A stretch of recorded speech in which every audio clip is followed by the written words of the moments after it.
오늘의 영어 뉴스. Ukraine war. Damage to nuclear plant would be suicide. UN chief.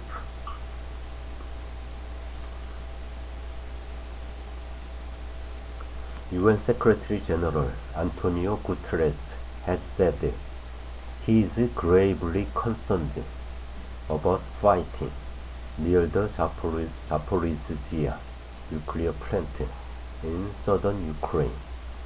He made the comments during a summit with Ukraine's President Volodymyr Zelensky and the Turkish leader Recep Tayyip Erdogan in Lviv.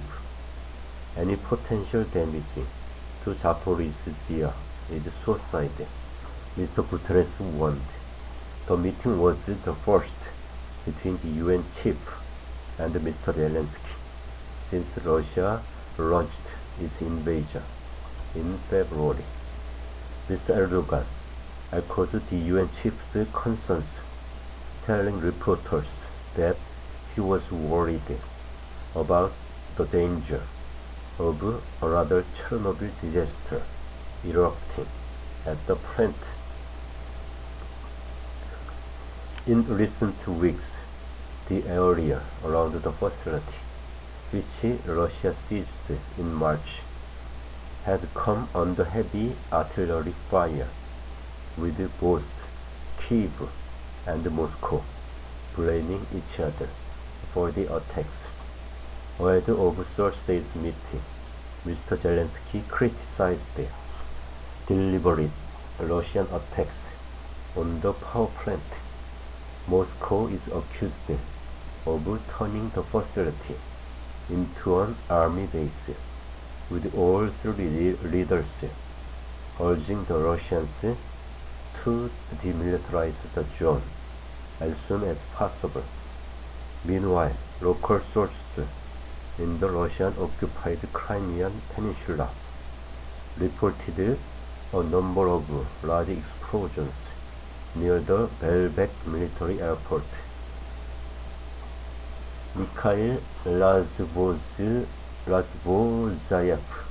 the Russian installed governor of Sevastopol, denied that anyone had been injured in the blast and said no damage was done, despite videos circulating on social media appearing to show huge explosions lighting up the night sky.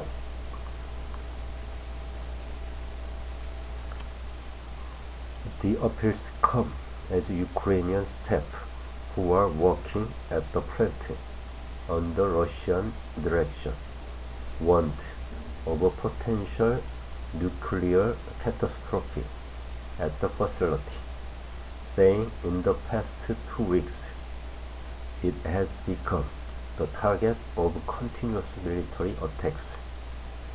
What is happening is horrific and beyond common sense and morality, Steph wrote in a telegram post in Ukrainian. Later on Thursday, an official Twitter channel used by the Ukrainian government said that members of Rosatom, Russia's state nuclear corporation, had urgently left the facility and an unexpected day off had been announced. Ukrainian intelligence officers believe that the Russians are preparing a provocation at the facility. Ukraine's Center for Information Security tweeted, following their extensive shelling, Russian forces could raise the stakes and stage a real terrorist attack on Europe's largest nuclear facility, it said. The BBC has been unable to verify the claims. Shortly before these tweets, Mr. Zelensky warned that the world is on the verge of nuclear disaster and condemned what he called Russia's irresponsible actions and nuclear blackmailing. Despite the concern, the site is said to be far more secure than the Chernobyl plant, the site of the worst nuclear incident in history. The reactor is in a steel reinforced concrete building that can withstand extreme external events, both natural and man-made, such as an aircraft crash or explosions, experts told the BBC in March. There were reports ahead of the summit that Mr. Erdogan would offer to arrange a summit between Mr. Zelensky and Russian President Vladimir Putin.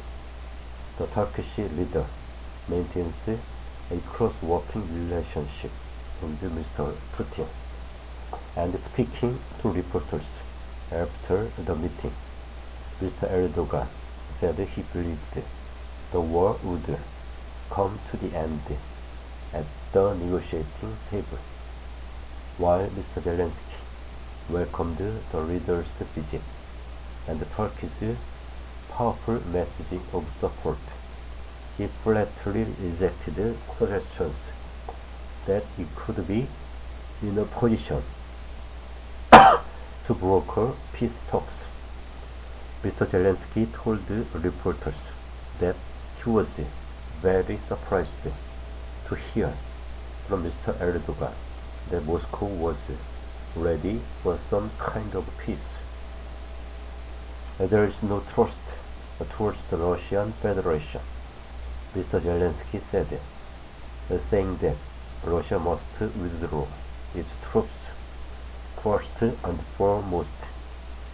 The leaders were expected to discuss expanding the Turkey UN-sponsored grain deal between Russia and Ukraine, the only diplomatic breakthrough of the conflict so far. On Thursday, Kyiv said a 25th cargo ship had left Ukraine under the deal, which saw Russia agree to end its blockade of Black Sea ports. Mr. Guterres hailed the agreement and urged Russia and Ukraine to adopt the spirit of compromise that brought it about. From day one, the parties have worked professionally and in good faith to keep the food flowing, Mr. Guterres said. I appeal for this to continue and for them to overcome all obstacles in a spirit of compromise and permanently settle all difficulties. Elsewhere, in eastern Ukraine, Kharkiv Governor Ole Sinehubov said that 17 people had died after Russian shelling hit several residential buildings in the city. And in Moscow, Russia's foreign ministry said that while a clash with the collective West is possible, a direct nuclear conflict with the US and NATO would not be in Russia's interest. Russian military doctrine allows a nuclear response only in response to aggression using weapons of mass destruction, or when the very existence of the state is threatened, Ivan Nechayev said. War in Ukraine, more coverage